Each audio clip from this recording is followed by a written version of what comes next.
that I became a part of all of this because I had a telephone call from Congressman Bill Young. He represents a district in Florida, and he and his family were driving up to Washington, and they came through here, and they had the misfortune of going to one of these zoos where the bears are being held.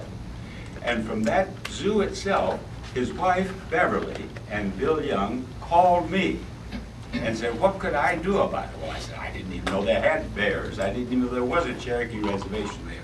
I thought all the Cherokee were in Oklahoma. Not so. I found out all about this. And so I called PETA. PETA knew about it. PETA had been receiving mail from tourists all over the United States complaining about what they had seen on the Cherokee reservation, the mistreatment of the bears. So I talked with Debbie.